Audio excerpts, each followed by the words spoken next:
What is going on, everybody? It's me, RDV, and I'm back here with Eric Breen. We're getting asked here, hey, why are you all late?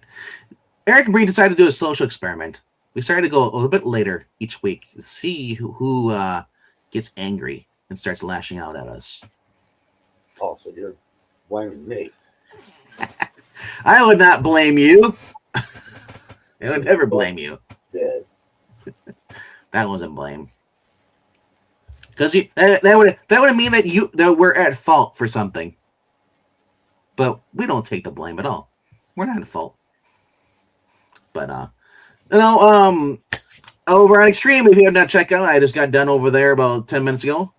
I was Rob and I were over there with Marani and a few others. We were talking about Real Geniuses with the Bill Kilmer. And then I had a few other people in there too. Will Atherton. That's what his name is. Yeah. You know him, man, is Walter Peck and stuff. Good movie. Not great. But it's one of those movies you watch in between Top Secret and Top Gun. Because it's an okay movie, but it felt very activist movie too. Well, 80s activists, the government wants to steal my laser and use it, to kill people, and I got to sabotage it, so we'll sneak on the military base somehow and not get caught. Or if we do get caught, we'll outsmart them, and we'll sabotage the. It's like, dude, like that's felonies, and that's sorry. But anyway, though.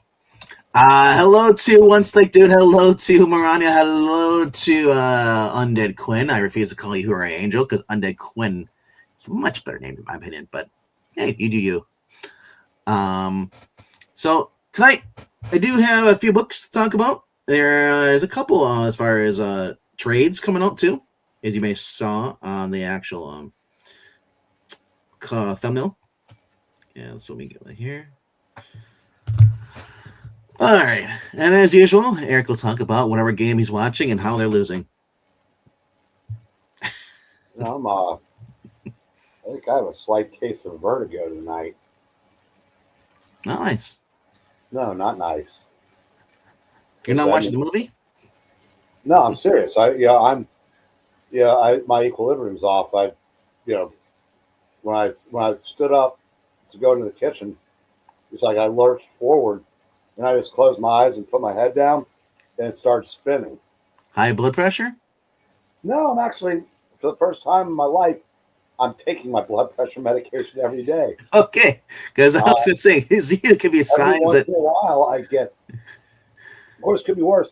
We're at store Saturday.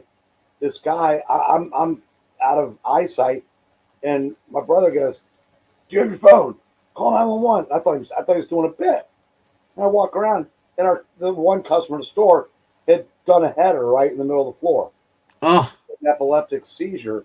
Oh, man. And he has a thing that corrects it, but it's like, I said, so he can't drive.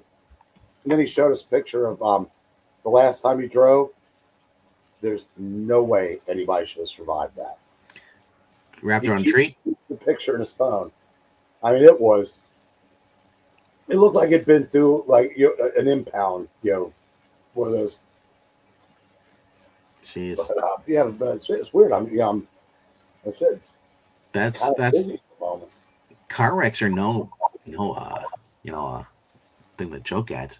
Even back in the day with those cars, you thought like, oh yeah, I think a tree's still a tree.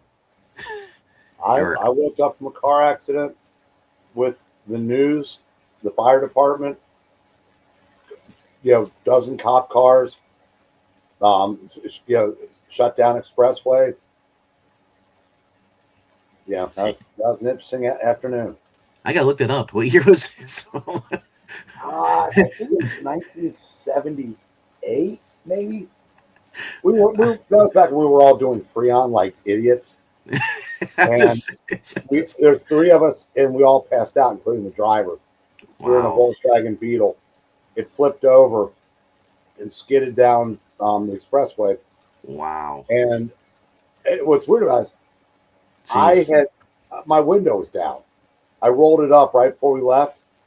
Yeah. That's the side that scraped down the expressway.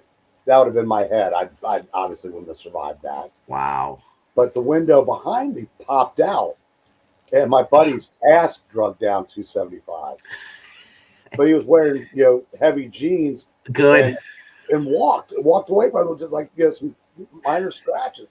But yeah, was there and everything, and they thought we were dead, but we're all actually, other than him having cuts on his backside, we're all fine. We woke up. Like I said, I would imagine that guy probably wouldn't sit down for a while. But I think we should have gotten a jeans endorsement out of it, right? But he wearing Levi's? I don't know. That's right. Remember, kids, it's all fun and games until you try that brand of Freon that knocks you out, and you didn't realize that until the driver had already taken it. It's all fun and games, so you start doing whippets. About it now, but then turns out he wasn't supposed to be driving that day. I wonder why. He got. I don't know why he was grounded from the car that day, but let's just say he was grounded for a little while longer after that. Yeah, I'm surprised he didn't get arrested. If you're under influence, honestly, 1978 was a different time. Small town, yeah. Then small towns. We were on a major expressway. The guy that when your backside is scraping down an expressway, it wakes you up. So me and the driver were passed out. He was smart enough to hide the can of Freon, so it just looked like a no fault. I don't remember what story we told to end the investigation. Crazy. Yeah, it was a good times. Whippets are the brain dead junkies. Yeah. Yeah. Unfortunately, kids can't do Freon today because they were like $3 a can when we were doing it. Now that same can's like $200. It's literally. I'm sure the chemicals changed in it too, so it's probably a little more poisonous. No, it's just it's auto refrigerant, and that's stuff you put in your air conditioners. It's expensive as hell, but it wasn't 50 years ago. $20 recharges or something like that. They have little things for cars stuff. I saw. Yeah, but anyway, enough of my nonsense. Let's talk comics. All right.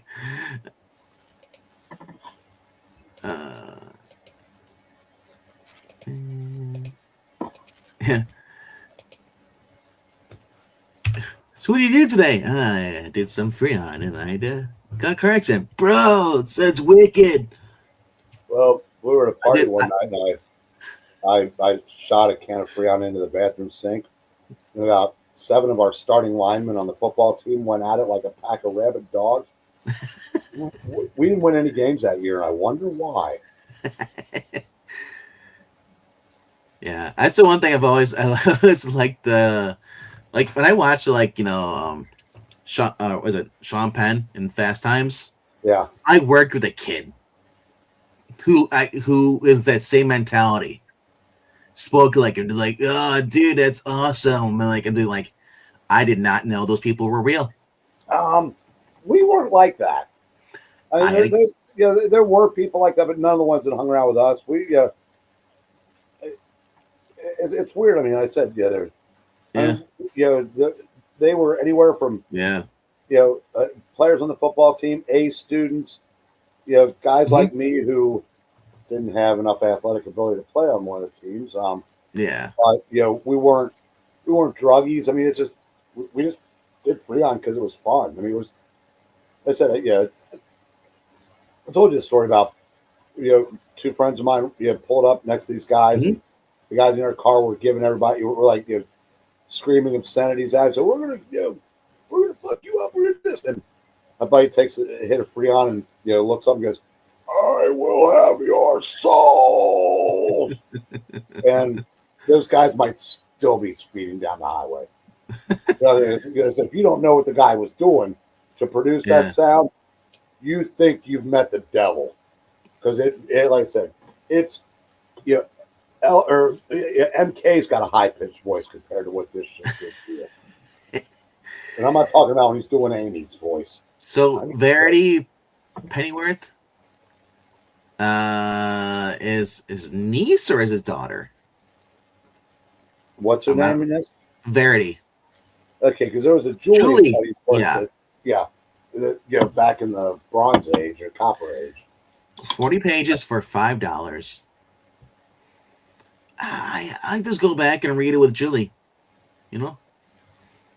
I don't even know if his daughter still existed after the crisis, to be honest. I don't know either. And then all I know is that Julie Pennyworth showed up in, I think it was in Batwoman, and I think she might have been gay. Exactly, even though she was madly in love with Bruce. But then again, so was Pamela Isley at one point. So was Nocturna. And they're all lesbians now. Yeah. Well, hell, so was Kate Kane in the Silver Age. So I have not been reading this at all. So I'm not going to say if it's bad or good either way. But issue 12 is out this week. And yeah, the late Alfred provides a gift from beyond the grave with the arrival of a brilliant new ally to the Bat Family at a time when it needs the most. How about we just bring back Alfred? How about we do that instead? Is not bringing back Alfred going to become DC's Peter and Mary Jane? It is. It literally is. I wonder. I mean, I know it's been a lot less years, but nobody wants this. No Alfred. Yeah. I mean, it's why we watch the Batman animated series. Is why we watch movies with Alfred in them. If they didn't want Alfred in the comic books, then they should also all DC properties should not have Alfred in there. They should commit to the bet. But I don't think they'll ever bring Alfred back. Actually,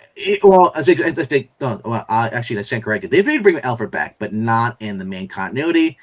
They had him in the World's Finest Annual, written by Josh Williamson, and it was him teaming up with Jonathan Kent. A quick aside. You said commit to the bit. That was something Zach used to say before he lost his mind. And I was remember that Zach used to do. Who is that? About. Do you know who Heidi McDonald is? I've heard the name, but I don't know. She's part of the Whisper Network. She's got major power, but she's unhireable because she's such a bitch. But Richard used to do entire videos about her. And I was reading a comic collector from 1985. There was a small article from her about women in comics, and she was a See You Next Tuesday 40 years ago. You know what I'd rather have instead of See You Next Tuesday? I'd rather have a Tuesday Weld. Right? So it's a get some guard here. This probably has the best cover so far that I've seen. Because this Jorge Jimenez, I'm sorry. What is she, like 15? She's got a sucker. Her face. She looks like a child. I'm sure her girlfriend loves her. More of his art. I don't understand. I'm sorry, Jorge Jimenez. I'm just not a fan of his art. People praise him for stuff. So. Well, he does good sequential art. I mean, I think he's overrated. I've never got. Yeah. Whenever I would do the aficionados, every one of the other ones were just lavish praise on the guy, and I think he's good, but he's. I don't think I've never thought of being anything spectacular. Maybe drawing the column stuff, but when it comes to actual faces on people, yeah. I don't know. Maybe it's acquired taste like Kirby. For a while, I didn't like Kirby's faces either, but then I think also Kirby's a better artist than Jimenez. They said Jimenez is a good artist, but it's just but he's not. I mean, if they're talking about him being the best in the business is in trouble. Dan Moore is a better artist than him. Oh, I could not agree more. Especially you see, people say, well, I don't like his cartoon he does for Superman stuff, but when you saw what he did in that, it was issue 38 of Superman, where he drew the young romance stuff. Wow, that blew away anything that anyone else has done at DC in a long time. I thought that was up in like almost like Gene Colan kind of levels of art, or Robert or John Romita Jr. Or sorry, not Jr. but Senior. It was early romance stuff, artists, and I was just like, oh, Dan Mark could do that, bro. Leave the cartoon art behind and start doing more of that. And also DC romance is coming back next year. Like you said that. Somebody told me. DC Finest. Yeah. And the trade. It's not new stuff. Okay, I thought that was new stuff. Oh, I can't imagine what modern writers, how bad those would be. Hey, you want to draw a romance story between Kay Kane and what's her name? Renee Montoya. Do it with that art with Dan Mora. I'll block out the words and I'll just have the art. No, they would do. Oh, sure. Modern romance would be, all kinds of gays and lesbians, but it wouldn't be the kind that would appeal to straight people. So what's the point? Yeah. All right, getting on my number 5 here. Let's scroll down here. Mary Jane book. Yeah, it's a new story. J. DeMatteis. It's an anthology book. It has like 4 or 5 stories in there. Face of Tiger. I get it. I know, right? Yeah. Hey, Vangman, we just hit the jackpot. Right. When She Spawned is a better book than the Mary Jane book. A little more training. I will have you, holding up your end, and we'll be the Statler and Waldorf of that. I think I spoiled a sports ball. Did you see the clip with them with the Muppets and the SNL? I didn't. I think it's Keenan and Peele, whatever it is. He's the tall, bald one, and he basically was like him and the other guy, the other black actor from Nickelodeon. Yeah. So yeah, they're basically beating up on those guys, yeah, because they're heckling. So they started beating the crap out of them. Because Kermit Frog was, yeah. I was reading an issue of Retro Fan today, and there's an article on Father Guido Sarducci.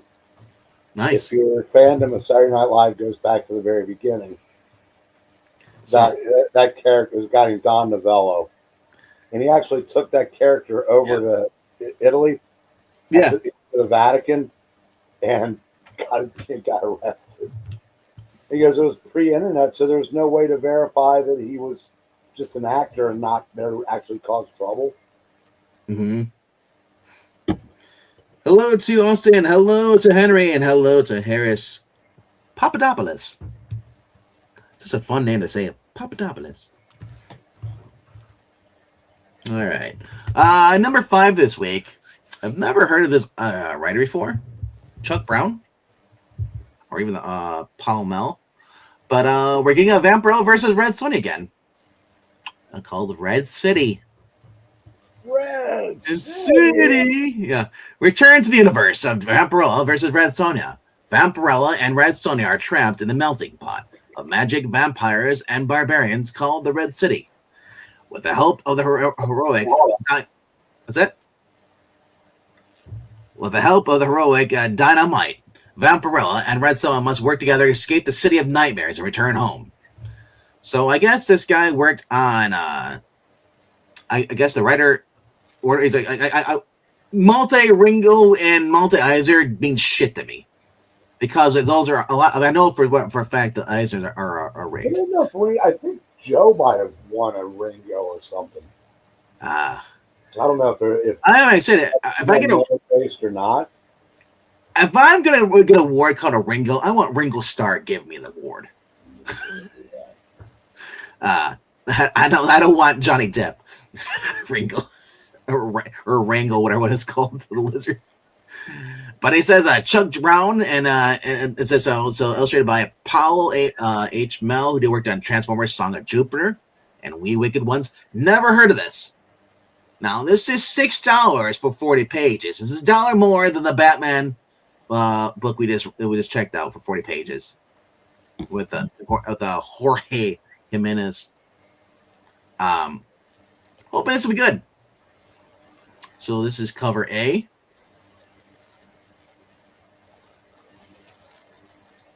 We got cover B by Diego Yapur. Fantastic cover. And then we have I Want to Be Vampirella, but I don't have the figure. I guess. Oh, I've seen thinner Vampirella cosplay models on cover. Well, I'm just saying there was a stack to Vampirella last in one of the main Vampirella books. I was like, because I was laughing because I don't buy the main Vampire books because I've had Christopher Priest, but I will check out like the cover stuff, and then sometimes I have the other cosplay covers that's online. Like, I was like, holy shit! They finally have one that is not as flat as Captain Marvel. Well, because that's the thing about Red Sonja and the Vampirella. If you don't have the assets, you shouldn't be cosplaying it. But, okay, I guess. Like I said, it's I don't know. What's Becky Lynch doing on the cover? Is she? I just saw her. She just Liv Morgan apparently on Raw. Did you? I don't watch Raw at all, but I watch clips and stuff. I don't either, but I did see that. Did you see how they brought back Big Cass? Yeah. No Enzo. Yeah. Bad guy, uber heel. What a dumb decision. Enzo's. Yeah. I mean, I know why. Yeah, he's going to get fed to Oba, but it's like nobody cares about. Here's him the thing, though. Unless he's got that little troll looking thing. The problem with Big Cass, I've always said it, is that he's a skinny tall dude. He's not a muscular dude. He's a skinny tall dude. Did you see him on Raw? No. No. Did you see? Oh, yeah. He ain't skinny. He's massive. When he was on Dynamite stuff, he said, back in the day, he looks like he's got 20 pounds of muscle even since AEW. Oh, that's good. That's good. It doesn't matter. Like I said, if he's not running around with with Enzo, just being the straight man to his way, that's what they wanted to see. They wanted a nostalgia trip with Enzo and Big Cass. Instead, they get a solo, guy that attacks, faces in the ring after matches. Are all these extra covers just cosplay covers? Yeah, there's 13 covers, and all of them are just the same freaking cosplay covers. Okay, there's the cover J, 1 in 15 Virgin variant. Virgin. The only one's a Virgin is the one on the right. But yeah, it's not a fan. Like, these covers are just waste. Like, there's not. It's the same cover again. Well, let's change the color here. I've never understood that when they gave you tons of the same cover. I've never understood those sketch variants, black and white variants. Is there any interior art in there at all to see if the book looks decent on the inside? Or that's the thing, though. I don't know that. Well, that obviously that the plural world here, which are the characters, that looks like Jay Lee art. So I hope that's not the art they're going with. I was thinking. Oof, hope not. Because I don't know Paul Mel what he's worked on before. I guess Wicked. Was he the cover artist though? We'll find out. No, David Mack was. So he wasn't even the freaking. Oh. Well, David Mack does all watercolors. Well, here's his variant. That's his art. That's the main guy, that Mel guy. That's not bad. That's good. That's not bad. So that's what we're gonna get for Vampirella versus Red Sonja. Well, that's what you're gonna get. I'm not gonna get it. Yeah. Uh-oh. All right. But like I said, I really don't get a lot of the Vampirella Red Sonja stuff anymore because a lot of it is just horrible art, and it's always at the end you find out that she sleeps with a chick. Right? It's always with the Red Sonja. It's like everyone's like, oh yeah, we could finally get decent art, and then she bangs a chick. It's like, okay, that's what we're gonna do again. Apparently now it's turning into Gun Honey. but with the worst art. All right. Going down to my number 4 for this week, though, recommend you guys should be getting, if you're still collecting comic books, that is. Not everybody is. Supergirl Survive, number 3. This has been a good series so far. Nah, I'm not too sure about her giving her the Blue Lantern, ring powers and stuff, but memories of Krypton, or Krypton. You've heard it both ways. After their run-in with the Lantern Corps, Kara has taken Cal back to Krypton. But the real Krypton no longer exists. This was one of her own making. A shimmering city of blue constructs that shelters them from the pain of their loss. Kara could call it home and keep her cousin safe, but she'd be living a lie. Fortunately, the arrival of the interdimensional imp will change her mind. Mitzi Plitzik is making his debut, probably. That's what it sounds like. Mr. Mitzi Plick. It's Nixie Plick. Yeah, right.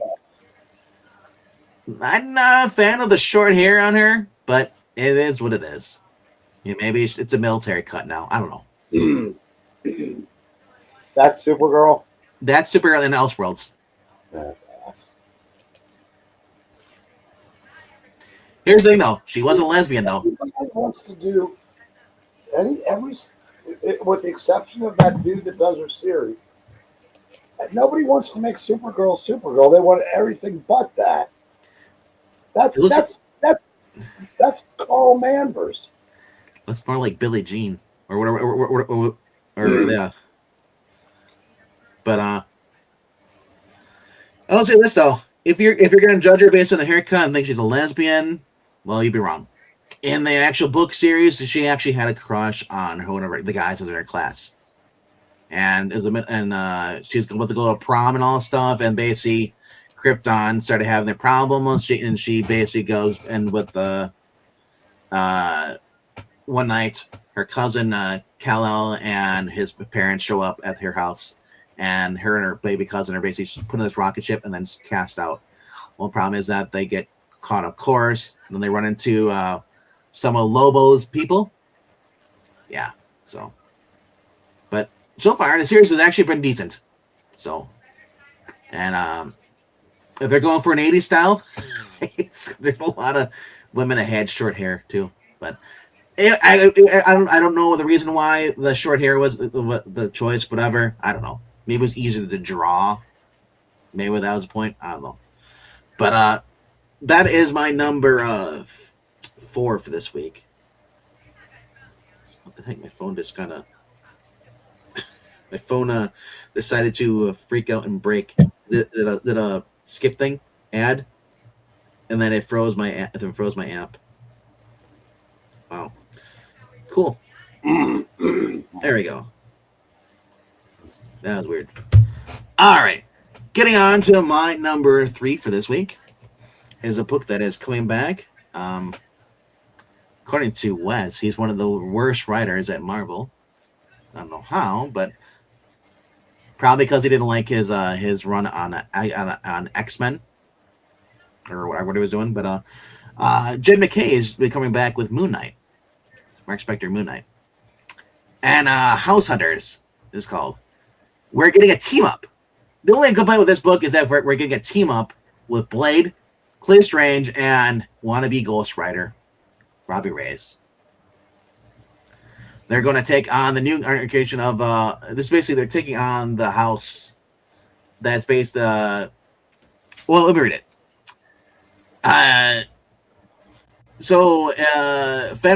Midnight Suns make their presence known with the Moon Knight's closest allies, and Midnight Mission is incinerated in the gullet of an interdimensional relative of their living headquarters. He calls on Clea, Blade, Ghost Rider, and Daredevil to form a new incarnation of Marvel's occult operators, and they're about to blow the doors off. Now, here's the problem I have with this. You can bring in Robbie Reyes. You could have brought in Danny Ketch. You know?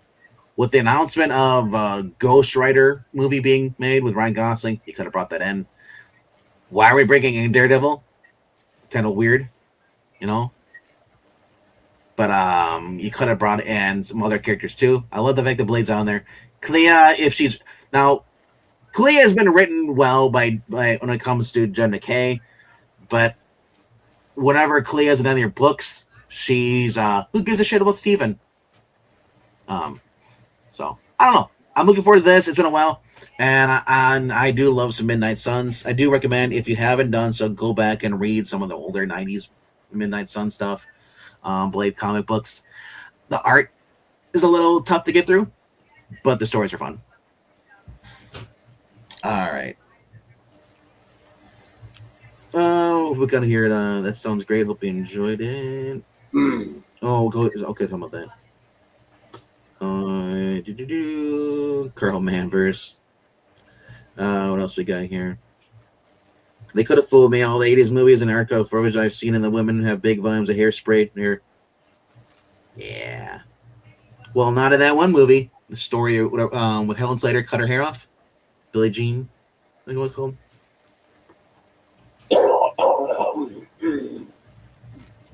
It would take a while for Vegma to get rid of Mix if he started to annoy him. Yeah. I just spell his name out backwards, that's all. I mean. Alright. All mid covers. It says in Minor Arcana is his number 1. So it says on Glenn. And he's also getting the trade Nectar. Nectar was a book that blew up the first issue, and then nobody bought it afterwards. I remember there was a hot thing in it, and people were like, "You're getting that," and then it just died at both my comic book shops. No one cared to go back. Seems to be a common trait now because people see, oh, it's a number 1. They think it's gonna be the new Walking Dead. Or that was White Sky. White Sky was like, which is actually going to be in coming in my new one of my next recommendations. But it just seems like a lot of people are jumping on this one, and they're hoping that they'll get this be a good investment, and then the books that dies afterwards because the story's not great. But not a fan of the car. Sorry. And Daredevil looks real sweet. So look at Daredevil on this. Daredevil looks stupid on this. There's no reason for him to be there. What's he going to do against the sentient house?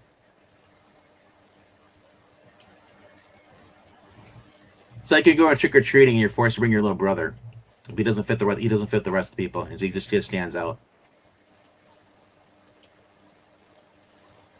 That's a cool cover.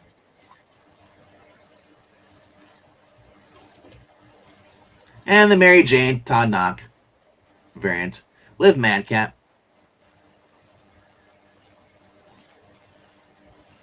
Yeah, if only they could get her right in the movies and the comic books now, because this is what Mary Jane is.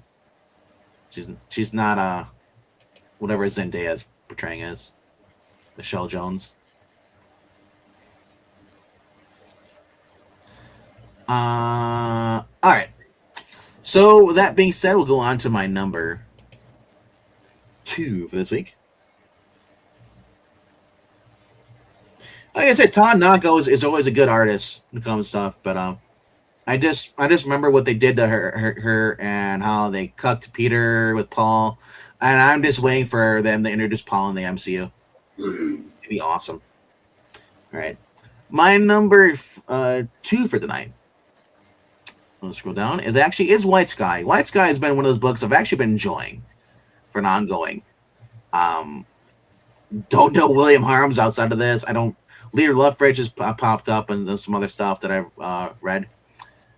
But yeah, it's a world where there's ghosts and they attack the people, and this girl got separated from her dad. She's trying to get back to him. She meets this guy named Walter, who he's a medium. He's able to communicate with the dad, and they've just been trying to just survive. There's these other groups of other survivors that are basically not very friendly. With Walter barely clinging to life because he got shot. And a madman watching her every move. Violet must take action before it's too late. And at the scavenger camp, David comes face to face with 2 horrors from behind the grave. David is her father. So it's actually been a really decent book, and this is a kind of crazy cover. Octopus and coming on the head and skulls. Yeah.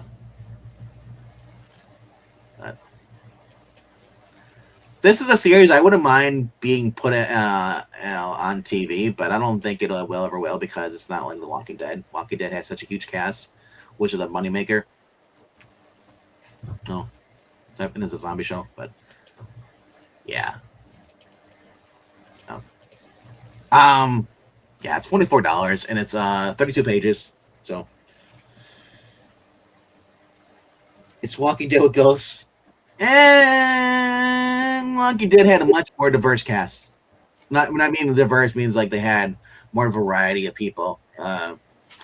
This is a small knit group.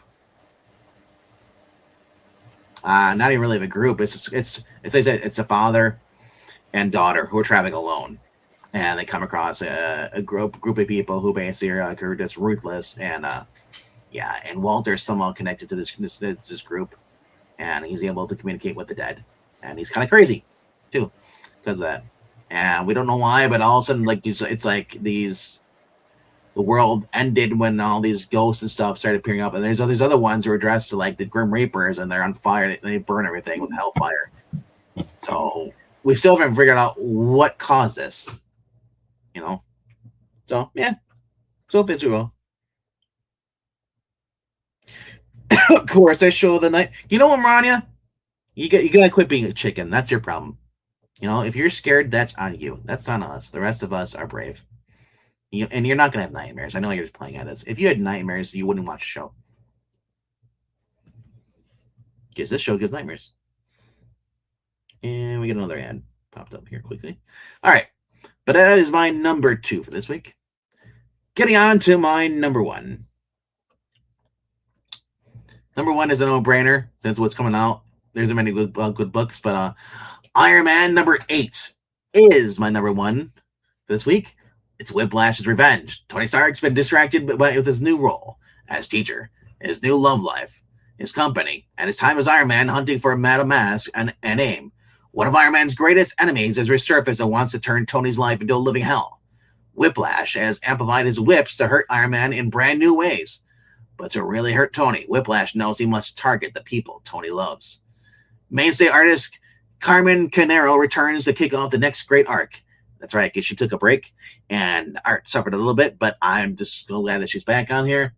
And Whiplash, you see him in the bottom right corner there, has a whole new giant armor.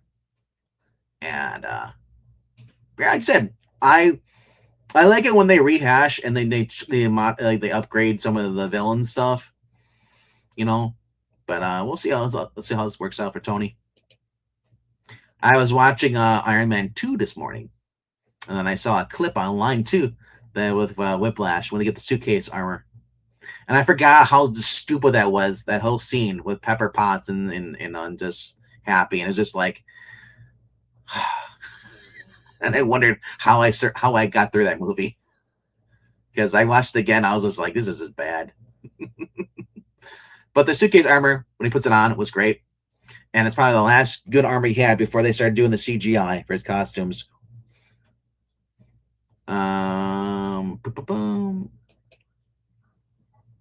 Another cover here. This is Attila Fabio. And of course, we get the Mary Jane cover for whatever fucking reason. Because it's 60 years of Mary Jane, so okay. I did see though for that Mary Jane book though, John Michael Straczynski, he said, well, it's during our 60th anniversary, he made in his story, Mary Jane's 60 years old. And she's headed toward like I'm guessing it in this story, Peter Parker's dead. Because that's what they do. But and of course we get the Marvel games armor. I'm guessing it's another mobile game. There's so many freaking Marvel mobile games now. It's ridiculous. So cool design if you're gonna do an armor upgrade, you know, if you're gonna have them in the Gundam universe. But and then we get here the I don't like this. It's like a Vandal Savage variant.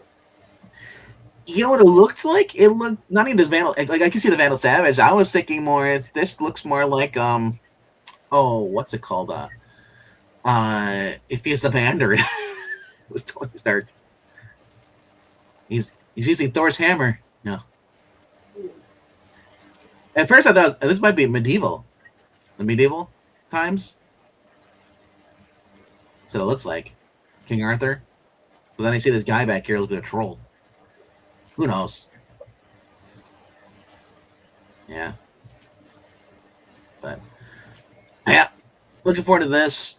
And of course, Cameron Camaro's on here. We have Nolan Woodard and Joe Caramanga. And Will Moss. And Ryan Stegman does the cover. So that is my number one for this week. It's the 90s Iron Man's. Dude, the 90s Iron Man season 2 intro, or missed the intro for Iron Man cartoon was fantastic. You know, could have used a better song, but all right. So real quick, I'm just gonna scroll down. You guys can look at that. The book coming out this week. Actually, I think there was a variant. I think it's Detective Comics 1027 again. Is the only variant facsimile. Mask is out this week. Issue number 3. Walking Dead 142. Superman Book of L. The final battle begins.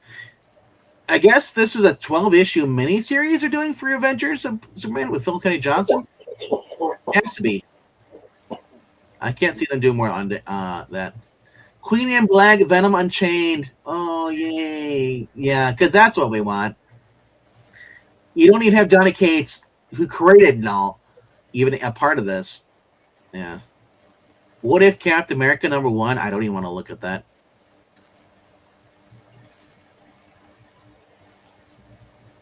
I gotta look at this. Just curious. It's killing me. Mark Guggenheim and Ron Lim are on this. What if Captain America was revived in 2099?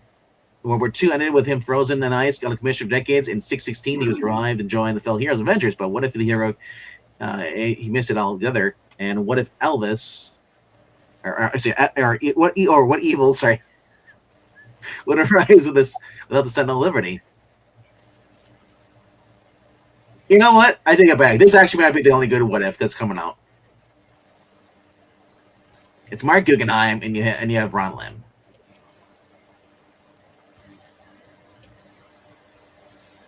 And he gets Spidey 99. And guess what? I hope Spider-Man 2009 is in there. It's gonna be the first time they actually have the character in a book that's not written by a gay man. Steve Orlando. But whoa, Kevin Eastman. Well, I thought it was Frank Miller first. See, this is why I've never understood the popularity of Kevin Eastman as an artist. I give him props for creating the Turtles, but I think people took his property and made it better.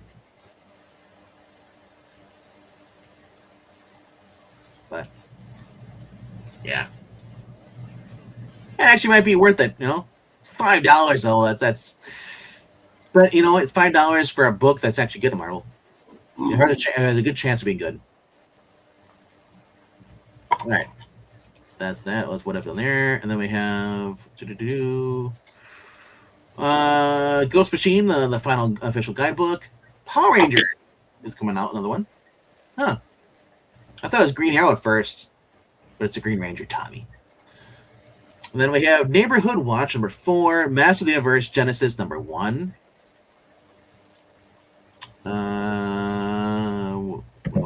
TMT Journeys, Mega Man #5.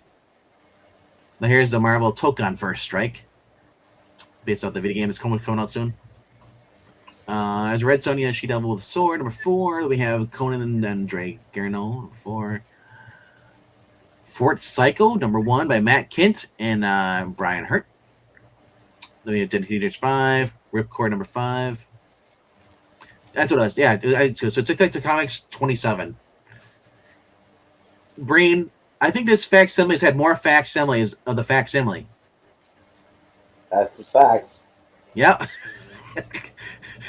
It seems like that's out every year. Hey, did you know that you're going to need to show an ID to shop at Mondami's? Oh, I saw that. Yeah. So you need an ID to buy a loaf of bread, but not to vote. So he took away all the private companies in New York, and he's making them public. So you have public grocery stores. In order to get in the grocery store, you have to show an ID. You have an ID, which is crazy because a lot of black people will not be able to shop there now because that's what they believe. Remember, they always say that black people don't know how to get IDs. Yeah, I hate that freaking lie. That was so stupid. You know, that's why they're against voter ID because the lesser fortunate people can't they don't have the means to get an ID. Yeah, at all. that's right. So how are they going to get groceries now, jackass? it's like, I swear, like just everything. Just Cory Bush got 2-1 in her primary. Of course, there's got a commie that beat her 2-1. Yeah.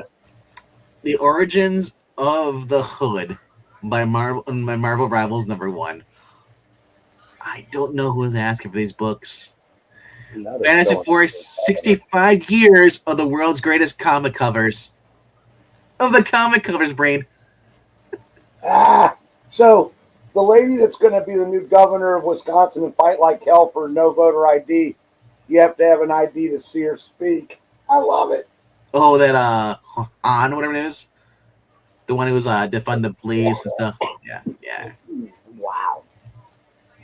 Gun Honey also has an oversized issue, the special one, which I believe is just the covers. Again. Oh yeah.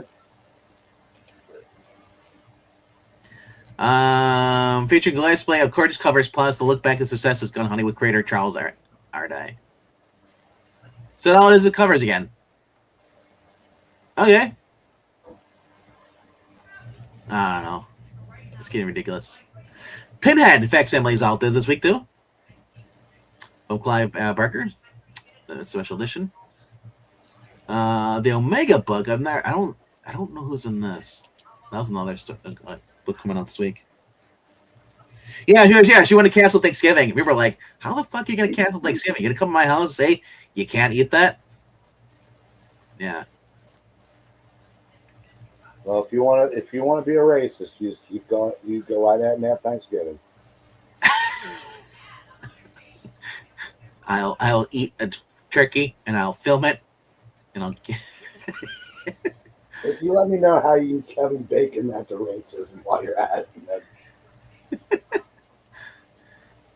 Well, you see, that's because the early pilgrims were racist towards the indigenous people that were here before us, who were never barbaric, never slaughtered each other. No, it was a peaceful nation. They didn't conquer that land from anybody. It was a peaceful nation. Everyone got together, and then the white people came up, and we gave them disease, and we just ruined everything. We are the snake in the Garden of Eden, according to people who don't even believe in God. So it's kind of funny. All right. And yeah. Disney's Villains, Gaston. Disney's been doing this through Dynamite. A lot of Disney books coming out. So characters, so I guess. Money Shot. Who the fuck cares? That's what I call it. It's a book that's Money Shot has been around since what? 2017, 18? But every year it seems like there's a new incarnation of that coming out. Titan has a new book coming out though. This is called UFO Robot Grandizer. That's interesting. Who's writing this? Xavier Dorison. Based on 1970s called Classic. Okay, so it's based on an actual cartoon. Terrence Gooble's going to lose his first game. There it is. Sports reference. So, it's more interesting than whatever freaking comic book you're talking about right now. Nosferatu? By James Carrick? 1922 Vision of Horror was released from yeah. Throwback to black and white monster magazines of the past. Okay. Get to the trades. I can get in there. I'm just scrolling down real quick. I'm going there. Shutter Magazine is out this week, number 30. Are you still getting those? No, I stopped. I don't think I ever got Shutter. Actually, I was getting the other ones. You got Vampire Carmels, but they're the same book. Yeah, I get Vampire. Yeah, the same kind of stories. Yeah, I get a Vampire Carmel. I just have never got the Shutter ones. Then a Shutter Spooktacular annual. Not this week. Chuckhead Pimageddon. Not this week. And we're getting into some of the repeats here. Fright Night. The Witching Hour. A series that could be good, but it suffers from the shittiest art I've ever seen. Oh, wow.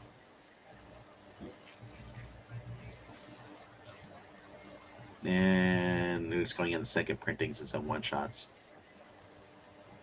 Oh, you know what I saw? I saw that Sully's picking up Savage Dragon still. Yeah. What the hell? Did you see the jacket he was wearing, or shirt he was wearing this past Sunday? Didn't make an impression. Sully's an odd duck. His shirt, if you go back and watch the aficionados from Saturday, the shirt he was wearing, and I was laughing because I was like, dude, it's like, did you lose a bet? I was like, who died and threw up on your shirt? Because he had the tie dye. He's like, I got it off an ad. It's like, man, did you get your money back?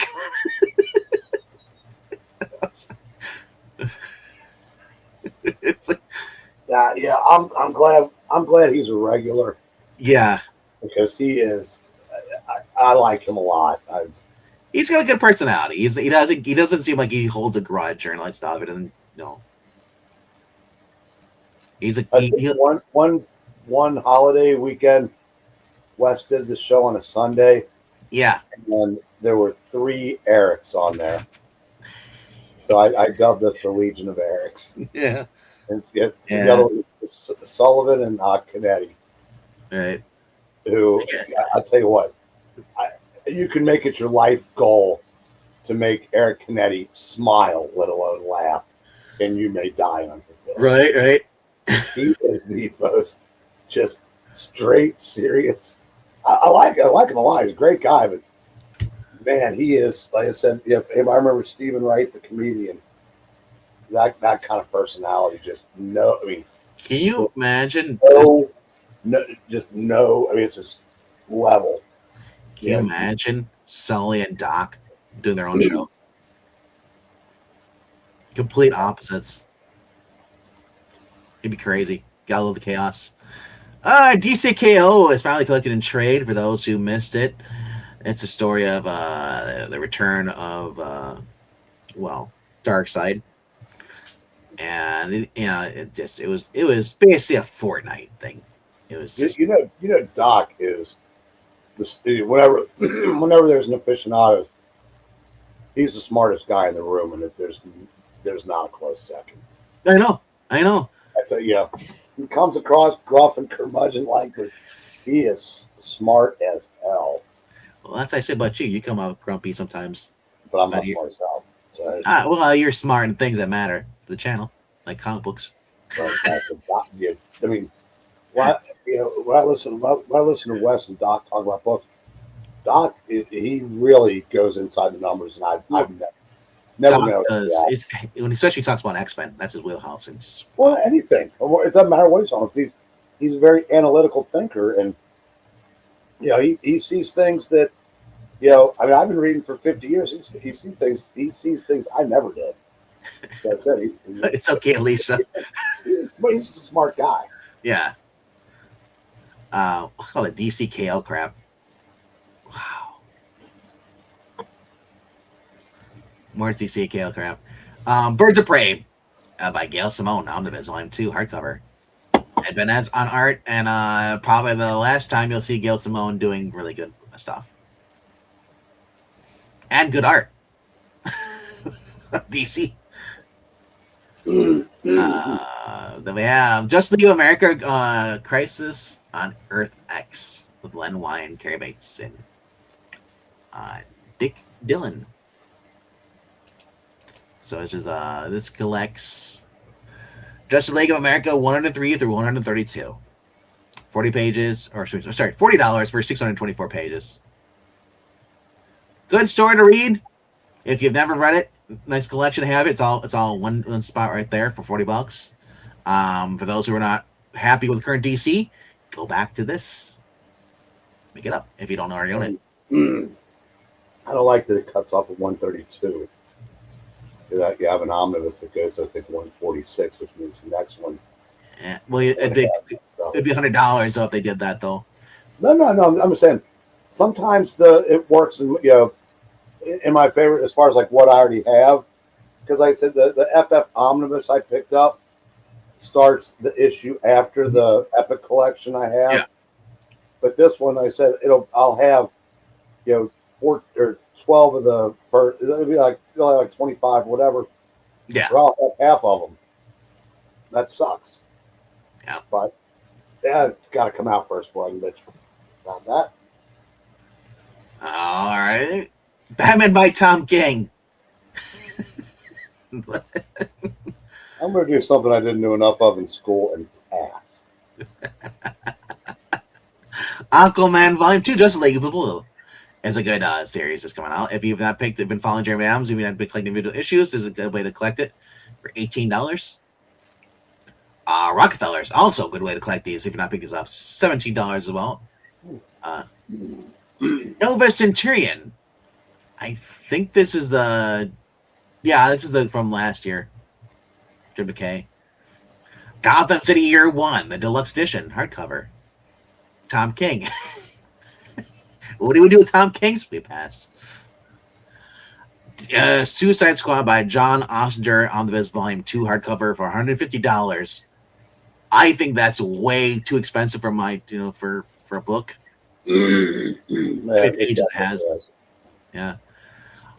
So this is Suicide Squad 19 through 39, plus the annual number 1, Deadshot number 1 through 4.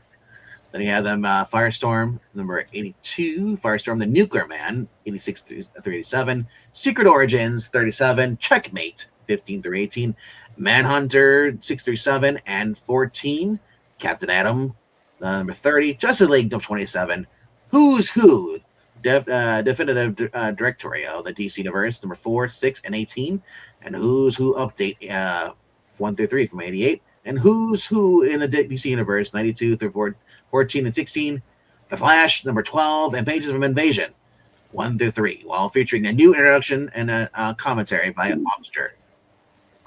Okay, the Who's Who updates are completely unnecessary. Yeah. And I hate it when they just do excerpts from issues. Now, granted, to print the 3 issues of Invasion, that's 240 pages because they're literally 3 80-page stories. It's like, dude, it looks like a black J. Jonah Jameson on the cover. No, that's Bronze Tiger.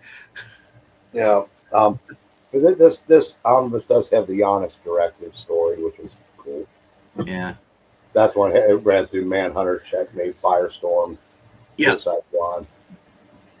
But yeah, 150. That's too much. I don't need any of the who's actually in this book. It doesn't really bother me. Like that. That's none of them. The updates or the original. Just give me the stories. Unless there's an actual story in the Who's Who. Don't think they were doing it that way back then. Yeah. That was a Secret Origins thing. Origins thing. Yeah. That's what I said. I don't. That's a lot of pages you could have dropped there. Brought the price down to 125. But that's out this week. All right. We also have Power Girl. Great way to collect this if you don't already have this, but there was a trade that came out a couple years ago. I actually might have been last year. This is Omnibus, collects the Jimmy Palmiotti, Judd Winnick, Amanda Connor, Jeff Johns, Sam Basiri, Henry Preciada, and Matthew Sturgis. His adventures from JSA Classified 1 through 4. Excuse me, that's Lila Sturgis, you dead namer. Who's I did not know this. Yeah, I bet you still call Jenny Blake Tony Isabella. Bigot. I call him Dan Slott Jr. Or Senior. Actually, Dan Slott Jr. because they're both fat. Power Girls Adventures, the pages of JSA Classified 1 through 4. Supergirl, number 12. Terra, 1 through 4. Power Girl, number 1 through 227, complete series. And Wonder Woman 600. Includes new essays and sketches from Palmiotti, Connor, and Winnick. $125 or 880 pages. See, this is what we got. That's a perfect price. What? No, that's grossly overpriced. I think I paid. Well, I'm trying to remember what the trade I got. I got a soft cover, so mine was just the complete volume. I think actually better than the I think the one I got is a complete just Power Girl 1 through 27, Oh, plus maybe a classified or something like that, or an issue. But that is out this week, and we have Ultimate X-Men Volume 4 Omnibus. We have a Florida Hippopotamus Cocaine Massacre. That's weird. Brom Epic Collection Marvel, because they really want to keep making money off people who buy ROM. So $50 for Volume 5. The Jack Kirby Commandy, Last Boy on Earth, $125. And we also have Dreadstar for those who like Jim Starlin. One of Jack Kirby's greatest epics in the 1970s, collected the last in a single hardcover volume. These are the stories introduced by the post-apocalyptic world of the Great Disaster and Commandy. You came and you saw me. Oh, Commandy. Sorry. The last boy on Earth. Along with his friends. I know. It's only great if Obama sings it. Along with his and friends, Prince Tufton, Dr. Canis, Flower, Ben Boxer, and more. Collects the 1 through 40. That's the play series one. I don't think Shannon watches us, so I could always take or leave Commandy. Commandy was best when Superman showed up in the episode, and he had to help get Superman get back to his own time. Let's see here. And then we also have Dreadstar, which I dread. If you said we're going to read this, I'm more dreading reading it than enjoying Dreadstar. I just never been a fan. It's like that, and what was the other one? Grendel. So, but this has collects 9 through 24, and short story Messiah, $40 for 528 pages. Yeah, I was never a big Grendel fan either. Yep. So, and I think then there's Barbarella by Stardust and Subversion trade. Blake Northcott. That's her love story for $20. Herculoids Volume 1, the beginning, finally. And Teen Titans Go on strike for $13. I think that might be the complete first. Yeah, the first half of the ones we read. This was 2025. We were actually take it back. This is the first. This is 1 through 12. This is what they have, the complete series for Alleviated for came out last year. They finally collected and trade and released it this year now. Finally. And we have Conan Adventures. This is through Titan Comics Omnibus for $60. The original comics Omnibus by Roy Thomas. That's what it looks like.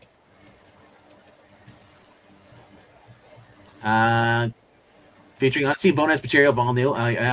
So this is, I think this is Roy Thomas. Wow. All 14 issues of the comic run, as well as rarely seen bonus material. It's a companion to the animated Conan Adventure TV show.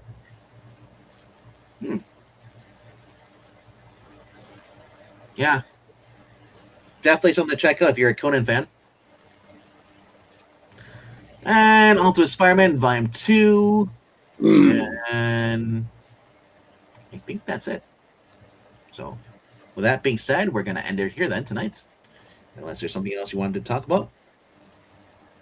Well, let's give them something to talk about. Yeah, we don't have anything else to do. I don't know. There's probably is a coloring. Aaron has a migraine. What's that? Aaron has a migraine. Oh, well, that's okay. I was gonna go get food anyway. Get something to eat. Let's see here in the chat here. All right. All right. So I know I've been ignoring chat a little bit. Let's go back. So Money Shot is an X-rated comedy. Yeah. I just remember it just popping up. Some people talked about it, and then I never saw the interest or appeal to it. I'm here for the trades too, says Jackson. Though I think I already know what I want to order. New stuff is pretty much chump, says Henry. A lot of here's the thing. There are certain good books that I'm liking. My top 5 recommends are decent books. But if you're going for the main titles, as far as like Batman, Superman, Spider-Man stuff, a lot of this stuff, has been horrible. Now, Superman being the exception, though, the main book with Josh Williams has actually been really good. The real definition of chump is a foolish or easily deceived person. Yes. I'm getting the JLA, says Jackson. Cool. And he also brings up that DC Finest are great deals. For the most part, they are. Unless you are like Breen and have been collecting the issues since your younger years, or just got trades. Some are so it's. But it is a nice way to collect a lot of stuff for people who are just first-time collectors who want to read stuff and binge through. However, the Western DC Finest was too mixed, and Jonah Hex stories should have been in their own book. You know what, though? I bought that, and I enjoyed it for what it was. But I do agree that Jonah Hex should have had his own DC Finest. But I was shocked that he was even included in that because of how much they hate that character.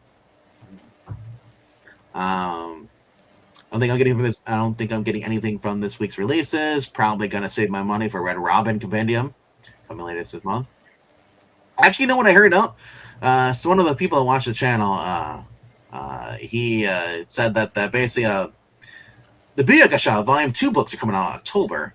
So we'll be able to we read the first volume on this channel here on Saturday nights. It's me and the Lesters and Marania. So we'll be continuing that in October when that comes out, hopefully. Y'all gonna read Dreadstar?